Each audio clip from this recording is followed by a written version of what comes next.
저는 이번 11월에 감사의 달을 맞이해서 쭉 말씀을 전해 왔습니다. 지난 주에는 우리가 왜 감사해야 되는가, 그 감사의 이유, 예수 믿지 않는 사람들은 상상도 못하는 이유가 우리에게는 있습니다. 한번 복습을 해볼까요? 시작. 감사해야 하는 이유는 하나님이 우리를 사랑하셨기 때문입니다. 감사해야 하는 이유는 값없이 은혜를 받았기 때문입니다. 감사해야 하는 이유는 믿음으로 구원을 받았기 때문입니다. 이와 같은 감사의 이유가 우리가 감사해야 할 충분한 이유가 되는 줄 믿습니다. 아멘. 자, 이제 11월을 마무리 지어 드리면서 이제 이유를 알았으니 어떻게 구체적으로 우리가 감사를 하면서 살까? 오늘은 감사하는 방법을 제가 조목조목 함께 말씀 나누려고 해요. 그대로 실천하셔서 여러분들의 감사 인생, 승리의 인생 되시기를 축복합니다. 아멘. 자, 한번 따라하겠습니다. 감사하는 방법은 마음으로 감사하는 것입니다. 마음으로 감사하는 것입니다. 오늘 본문 16절의 말씀을 같이 읽습니다. 시작. 그리스도의 말씀이 너희 속에 풍성히 거하여 모든 지혜로 피차 가르치며 권면하고 시와 찬송과 신령한 노래를 부르며 감사하는 마음으로 하나님을 찬양하고. 오늘 이 본문의 말씀을 잘 보셔야 됩니다. 감사하는 마음으로. 그 위에 전제 조건이 그리스도의 말씀이 우리 속에, 우리 마음 가운데 풍성할 때, 가득 채워져 있을 때, 여러분, 우리가 우리의 마음의 그릇에 하나님의 말씀을 채워 놓으면 어떤 일이 벌어지느냐? 환경, 여건, 형편, 이런 것들에 의해서 우리의 마음이 좌우지되지 않고 말씀이 우리를 주장하기 때문에 어떤 환경에서도 감사하는 마음을 갖게 될 줄 믿습니다. 아멘. 자, 오늘 이 본문이 기록되어진 배경은 이렇습니다. 사도 바울이 로마에 가서 복음을 전하면서 이제 감옥에 갇힌 신세가 됩니다. 그때는 AD 61년경이었고 이제 바울은 자기가 얼마 살지 못하겠구나 하는 사실을 직감했습니다. 바울은 감옥에 갇힌 신세로 주저앉아 자기의 살아온 생애를 후회하고 예수 믿은 것을 원망하고 불평하고 탄식하고 있지 아니하고 어떻게 하든지 그 감옥에서도 자기를 통하여 세워진 많은 교회가 말씀 위에서 잘 자라기를 바라는 마음으로 이곳저곳에 편지를 씁니다. 그래서 그때 쓰여진 편지가 에베소 지역의 교인들을 대상으로 에베소서가 쓰여지고 그렇게 해서 옥중에서 여러 권의 편지를 쓰는 겁니다. 그 중에 하나가 오늘 읽은 골로새서입니다. 골로새에 있는 교인들의 형편과 처지를 들어보니 지금 그 골로새 안에 이단 사설이 들어와서 극심한 교회의 혼란과 또 교인들이 넉넉지 못한 상태에서 신앙생활을 계속 버텨내는 게 힘겼다는 사실을 알게 됩니다. 그리고 거기에 대한 위로와 격려의 차원으로 이 편지를 쓰게 되지요. 그러면서 바울은 골로새서 1장부터 끝장까지 한 번도 놓치지 않고 강조하는 단어가 감사해라, 감사해라, 감사하라고 강조하고 있습니다. 어떻게 보면 사도 바울은 지금 감옥에 처한 신세고 마음껏 누릴 자유도 없고 일평생 예수 복음 전하다가 자기에게 주어진 결과란 감옥에서 고통당하다가 마지막 순교로 죽게 될 일만 남았는데 골로새에 있는 교회 교인들은 그래도 사도 바울보다가는 더 나은 처지 형편에 있는데도 불구하고 누가 감옥에 있는지 누가 감옥 밖에 있는지 헷갈릴 정도로 오늘 사도 바울은 그 감옥 안의 천국을 맛보고 있습니다. 감옥 속에서 감사를 마음껏 누리면서 행복한 나날들을 거기에서도 보내고 있는 겁니다. 여러분, 그렇습니다. 우리는 처지가 좀 나아지면 내가 감사해야지. 하지만 여러분, 우리의 상황이나 형편, 처지가 우리의 마음을 좌우하는 게 아닙니다. 무엇가 먼저겠느냐? 상황이 먼저냐? 내 마음이 먼저냐? 내 마음이 먼저라는 겁니다.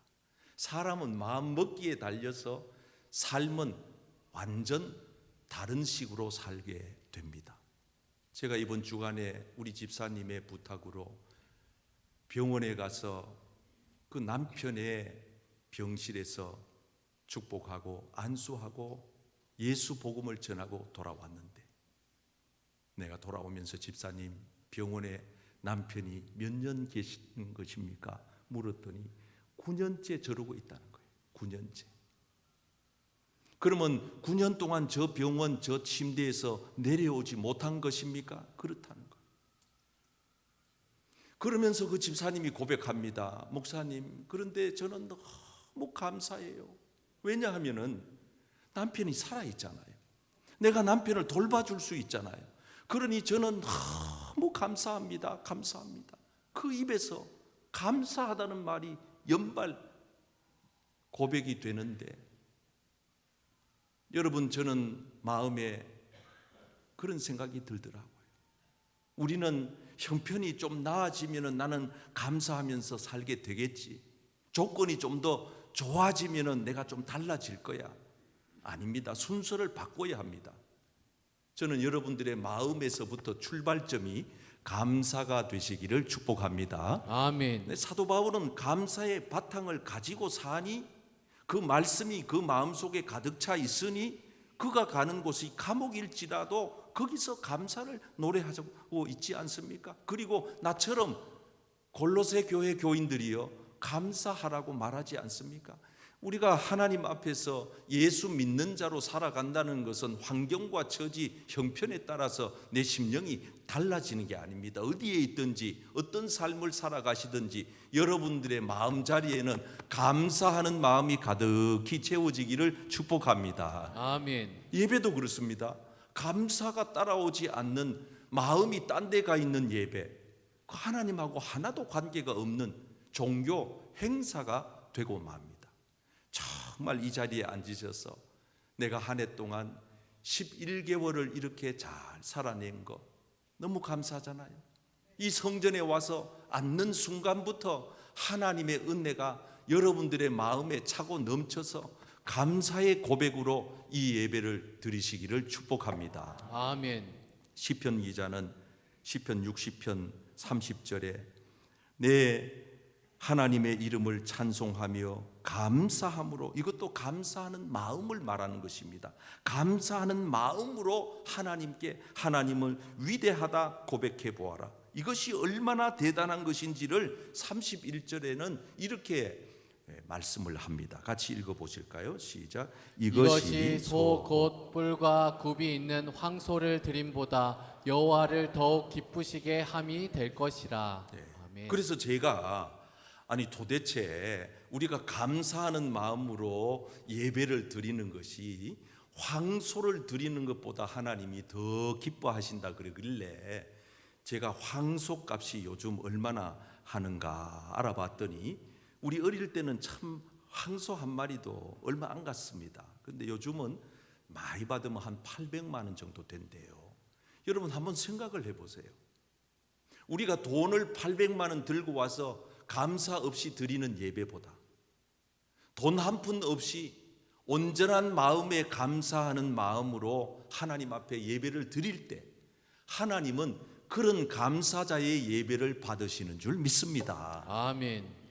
그러므로 저는 여러분들의 마음 가운데 이 예배 드리는 지금 이 시간 여러분들의 마음 속에 감사함으로 가득히 채워지기를 축복합니다. 아멘. 부모님의 사랑과 은혜에도 감사하는 자식은요, 정말 보기도 좋고 어떻게 보면은 참 귀히 보여요. 저는 어떤 제가 아는 분은 부모님에 대한 마음의 상처가 크신 분이에요. 그래서 이분하고 이래 얘기를 해보면은 그 부모님에 대한 섭섭한 감정이 마음에 가득 차 있어요. 그게 뭐가 부모님에 대해서 불만인가 하면은 자기가 이렇게 배우지 못한 것은 부모가 날 가르치지 않아서 못 배웠다는 거예요. 그분은 여성인데 남자 아이들은 다 가르쳤다 그러면서도 막 거기에서 또 비교합니다. 남아 선호 사상이 너무 커서 아들만 학교 보내고 딸들은 다 농사 짓고 공장으로 보냈다는 거예요. 그리고 나중에 돌아가실 때 유산 분배를 하는데 딸들한테는 쫓겨주고 여기서 준다는 게 중요한 거예요. 못 받은 사람도 있는데 쫓겨주고 아들한테는 대거 주고 많이 주고. 그리고 이분은 감사하는 마음이 없어요. 늘 부모님 얘기만 하면 불편해해요. 언짢아해요. 섭섭해해요. 그래서 입만 띄면 부모님에 대해서 원망하고 불평해요. 저는 그걸 보면서 참 안타깝기 그지없구나. 어찌 저렇게 생각할까? 마음을 바꿔 먹으면 부모 없이 버려져 고아원에서 자란 불쌍한 우리 이웃들도 얼마나 많고, 이 세상에는 원치 않는 나라에 태어나서 태어나자마자 하루 한 끼도 제대로 먹는 것조차도 해결을 못 해가지고 그렇게 살다가 일찍 병으로 세상을 떠나는 그런 아이들도 얼마나 많은데 어떻게 저렇게 감사하는 마음이 없을까? 안타까울 때가 많습니다. 여러분, 하나님께도 똑같은 겁니다. 우리가 하나님을 믿으면은 모든 게 형통하고 모든 게 내가 원하는 대로 다 잘 되고, 그거 아니에요. 그 잘못된 복음이에요. 사도 바울 보세요. 사도 바울만큼 믿은 사람이 누가 있습니까? 예수님 다음으로 가는 위대한 사도인데, 사도 바울은 평생, 우리 금요일 날 홍명기 목사님 설교했지만 이 안질이 안 좋아가지고 간질병으로다가 평생을 고생을 하고, 남의 병은 손수건 하나만 던져도 벌떡벌떡 일어나고 고치면서 자신의 병은 고치지 못하여 설교하다가 쓰러지고 몇 번씩 쓰러지고 그러면서 사람들에게 공격을 받고, 나중에 그가 얻은 결론은 뭡니까? 감옥에 가서 목 잘려 죽는 것이 바울의 일생이었습니다. 그럼 그가 불행한 사람이었습니까? 인생을 잘못 산 것입니까? 아니잖아요. 지금도 아니라고 그는 편지를 하고 있잖아요. 난 행복하다고, 난 감사하다고, 난 최고로 하나님의 복을 많이 받은 사람이라고 그렇게 고백하고 있잖아요. 여러분, 예수 믿는 사람들 중에서도요, 이런 원망을 하는 분들을 봤어요. 하나님, 왜 나한테는 남들한테 주지 않은 암을 5번이나 줍니까? 이번에 다니엘 기도회에 마지막 날 간증했던 오륜교회의 집사님은 5가지 암에 걸려가지고 그 암 투병을 수년 동안 하면서 그래가지고 나와서 간증을 하는데 얼굴은 초췌해 보였습니다마는 그분의 마음에서 나오는 고백은요, 감사하다는 거예요. 5번 암 투병을 하면서 수많은 항암과 방사선 치료를 겪으면서 왜 어려움이 없었겠습니까? 여러분, 오늘 우리가 하나님께 대하여 오해가 없으시기를 축복합니다. 아멘. 네, 하나님에 대하여 의심하지 말기를 바랍니다. 아멘. 하나님 우리에게 좋은 것을 주시지만 때로는 쓴 것도 우리 몸에 좋다고 느끼시면 하나님은 쓴 약도 주시는 것이고, 고난이 내게 유익이라고 하신다면은 때로는 고난도 주시는 것이고, 때로는 내가 핍박을 받고 모함을 받고 조롱을 받는 일이 있어도 그게 하나님이 원하시는 뜻이라면은 우리는 그 길을 기꺼이 감당하며 가야 할 줄 믿습니다. 아멘. 그래서 우리는 하나님 앞에 감사하는 마음을 갖되 섭섭한 마음, 원망하는 마음, 불평하는 마음을 갖지 않기를 주님의 이름으로 축복합니다. 아멘. 따라하시겠습니다. 감사하는 방법은 말과 혀로 감사하는 것입니다. 말과 혀로 감사하는 15절 것입니다. 말씀 같이 읽어요. 시작. 그리스도의 평강이 너희 마음을 주장하게 하라. 너희는 평강을 위하여 한 몸으로 부르심을 받았나니 너희는 또한 감사하는 자가 되라. 사도 바울이 아멘. 말합니다. 감사하라는 거예요. 말과 혀로 고백하라는 거예요. 에베소 5장 4절 말씀 이어서 읽겠습니다. 시작. 누추함과 어리석은 말이나 희롱의 말이 마땅치 아니하니 오히려 감사하는 말을 하라. 아멘. 사랑하는 성도 여러분, 우리는 감사하는 말을 많이 하셔야 할 줄 믿습니다. 아멘. 성도는요, 이 말하는 거 들어보면 저 사람이 진짜 성도인가 아닌가 금방 판명이 됩니다. 성도인데도 불구하고 아직도 그 언어가 희롱의 말로 가득 채워져 있거나 추잡한 말, 난잡한 말, 성적인 희롱의 말, 농담, 점잖하지 않는 이런 더러운 말을 입에 담고 있다면 자신이 하나님의 성전된 몸인지를 확인해야 되고 내가 믿는 가운데 구원받았는가에 대한 확인이 필요합니다. 그 언어가 그를 증명하기 때문입니다. 여러분, 우리가 예수님이 내 안에 인격적으로 들어와 계시면은 내 입술에서 함부로 말을 못합니다. 가려서 하게 됩니다. 왜냐하면 성도의 입의 말은 권세가 있고 그 입의 말은 마치 씨앗과 같아서 씨는 뿌린 대로 어떤 장소이든지 반드시 싹이 나고 열매가 맺기 때문입니다. 그래서 여러분들이 감사로 씨를 뿌리면 어느 땐가는 반드시 그 감사의 씨에서 싹이 나고 열매가 맺는 날이 오게 되는 줄 믿습니다. 아멘. 그래서 여러분들이 자꾸 가는 데마다 감사의 씨앗을 많이 뿌려놓는 게 중요합니다. 왜냐하면 그것이 어느 땐가는 반드시 열매를 맺기 때문에 그래요. 제가 이번 주간에 참 기쁘고 감사한 전화 한 통 받았어요. 우리 교회에서 저하고 6, 7년 목회 사역을 같이 동역했던 장호동 목사님, 이분 우리 교회를 떠난 뒤에도 매번 휴가 때마다 전화가 옵니다. 저에 대한 장 목사님의 생각은 어떤지 모르지만은 늘 감사하다는 거예요. 이 덕천교회에 와서 목사님을 통해 우리 교회를 통해 훈련을 잘 받게 해주셔서 감사하다는 거예요. 제가 생각해 볼 때는 별로 잘해준 게 없어 미안하기 그지없는데 늘 감사하다는 거예요. 그 전화가 와가지고 목사님 기대해 주셔서 감사합니다. 아니, 무슨 일이냐고. 목사님 며칠 전에 전화 왔는데 이번 주 오늘입니다. 24일 날 경주에 저도 아는 교회예요. 좋은 교회에 담임 목사로 가게 됐습니다. 그러는 거예요. 박수를 치려면은 화끈하게 쳐버려요. 제가 홈페이지 들어가서 보니까요, 그 은퇴하신 목사님이 30년 그 교회 개척해가지고 목회하다가 퇴임하시는데 그 목사님도 우리 고향 선배님인데 아이고 제가 아는 분인데 너무 인격적이고 훌륭한 목사님이고 그 교회가 30년 동안 한 목사님의 꼴을 먹고 쭉 자랐으니 장호동 목사님이 2대 담임 목사로 부임을 하는데 내 마음이 얼마나 기쁜지 내 자식이 내 동생이 간 것보다 더 기쁜 거 있죠. 여러분들의 기도와 여러분들의 격려가 있었기 때문인 줄 믿습니다. 아멘. 뭐라고 얘기하는지 아세요? 목사님, 제가 담임 목사는 처음이라서 앞으로 목사님께 종종 전화해서 여쭙겠습니다. 잘 가르쳐 주세요. 여러분 생각해 보세요. 솔직하게 제가 기도할 태산 같은 제목들이 많은데 우리 교회 잘 계시다가 나가신 분이 잘 되기는 바라지만 내가 어떻게 다 기억하고 다 기도를 하겠어요? 근데 그 전화와 그 사실을 알게 되는 순간부터 기도가 되기 시작하는 거예요. 놀랍지 않아요, 여러분? 감사라고 하는 것은 하나님이 원하시는 기적을 보게 되는 것입니다. 아멘. 그래서 여러분, 우리가 우리의 입술에서 나오는 이 말이라고 하는 것이 마치 잠언 기자는 누에가 실을 뽑아가지고 고치를 만들어서 집을 짓는 거하고 똑같다는 거예요.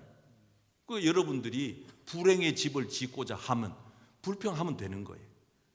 원망의 집을 짓고 원망의 집에서 살려고 하거든 원망하면 되는 거예요. 그러나 감사의 집을 짓고 축복의 집에서 살기를 원하시면 여러분들의 입술에서 감사를 토해내시기를 축복합니다. 아멘. 여러분, 누에가 실을 뽑아낼 때 보면은요, 나는 어릴 때 시골에서 이런 걸 보면서 제 정서가 자랐어요. 신기합니다. 너무 신기합니다. 어떻게 그 벌레 속에서 실이 뿜어져 나오냐 이 말이에요. 그리고 그 실이 어느 순간이 되면은 고치가 되어 집이 되어서 거기에서 그가 번데기로 그리고 나중에 나방으로 나오기까지 그 과정을 지켜보면 너무 신비롭기 그지없습니다.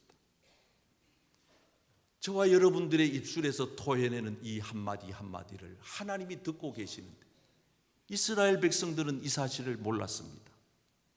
광야에서 농사도 지을 수 없는 형편에 하나님이 그 거칠은 광야에서 먹을 것 입을 걸 주었잖아요. 그래서 아침에 눈을 뜨면은 나가면은 만나가 쏟아져 있습니다. 그냥 주워다가 먹으면 됩니다. 데펴 먹으면 됩니다. 구워 먹으면 됩니다. 삶아 먹으면 됩니다. 그런데 이스라엘 백성들이 뭐라 얘기했는지 아세요? 성경에 보면 기가 막힌 이야기를 합니다. 이 박한 음식을, 옛날 성경 버전은, 요즘 성경은 이 하찮은 음식을 지겨워 먹지 못하겠다, 불평합니다.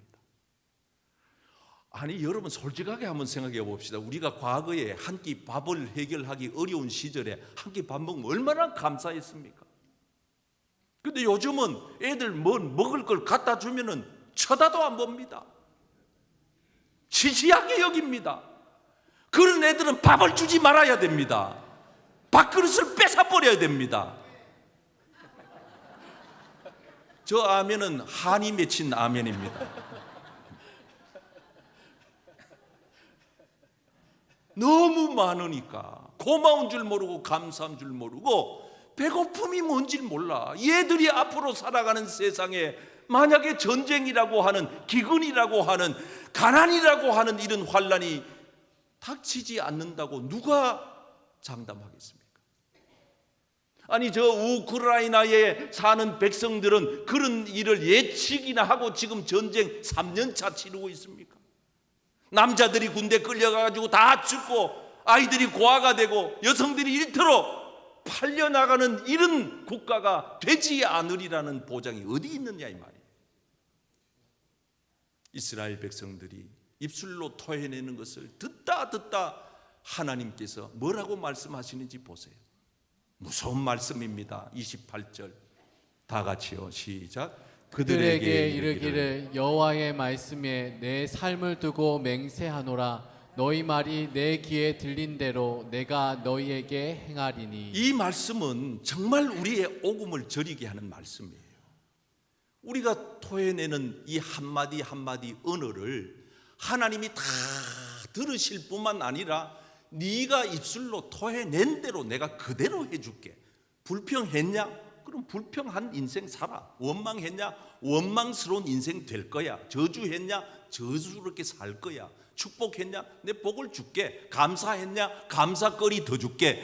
하나님이 우리에게 말한 대로 되게 하시는 하나님이신 줄 믿습니다. 아멘. 그래서 오늘부터는 여러분들의 말과 혀로 감사의 언어를 쓰시기를 축복합니다. 아멘. 자, 마지막으로 한번 따라합시다. 감사하는 방법은 행함으로 감사하는 것입니다. 행함으로 감사하는 것입니다. 오늘 본문 17절입니다. 시작. 또 무엇을 하든지 말에나 일에나 다 주 예수의 이름으로 하고 그를 힘입어 하나님 아버지께 감사하라. 예, 여러분 이제 우리가 마음으로 감사하는 마음의 그릇 자세를 준비했어요. 이제 훈련을 잘 하셔서 언어와 혀로도 말로도 감사의 훈련이 되어서 곧잘 합니다. 중요한 거 하나 남았어요. 이제 이것이 내 삶에 깊숙이 들어가서 정착하기까지 내 삶의 문화로 만들어야 됩니다. 그래서 여러분 우리가 교회에 와가지고 말씀을 듣고 은혜를 받아가지고 그 다음에 해야 되는 작업이 매우 중요합니다. 그렇게 사는 겁니다. 여러분 우리가 감사하는 삶을 살아내시기를 축복합니다. 아멘. 그거 어떻게 해요? 내 삶으로, 내 자리에서, 일터에서, 가정에서, 내가 만나는 사람 가운데에서 이 삶을, 내가 감사자의 삶을 보여주는 행동, 액션, 이게 굉장히 중요합니다. 실천입니다. 여러분, 예수님께서 하도 불쌍해가지고 10사람 문둥병자, 나병 환자 다 고친 거 아시잖아요. 성경을 더 설명하지 않아도 아시죠. 그런데 그 중에 한 사람, 사마리아 사람만 액션을 취했습니다. 다시 성경을 볼까요? 이 한 사람만 돌아온 거예요. 몸으로 실천한 사람이 하나밖에 없더라 이 말입니다. 알긴 다 압니다. 아이고, 내가 참 병들었다 나았네, 참 고맙네, 여기까지. 그런데 돌아와서 예수님에게 자기 몸을 보이면서, 예수님, 내가 예수님 때문에 나병으로 평생 고생하다 저기에 소외된 곳에서, 격리된 시설에서 살다 죽어야 할 내 인생을 하나님, 예수님 때문에 내가 고침받아서 이렇게 멀쩡하게 되어 가정으로 돌아가게 됐습니다라고 한 사람만 와서 그렇게 자기의 행함으로 감사를 표현하니 예수님께서 9번, 9사람은 다 같이 고침받았는데 9사람은 왜 몸으로, 행함으로 그 감사함을 표현하지 아니하고 어디 갔느냐? 오늘 우리가 사는 현실도 똑같습니다. 요 한 사람은 돌아와서 감사를 몸으로 표현함으로써 어떤 복까지 받았느냐?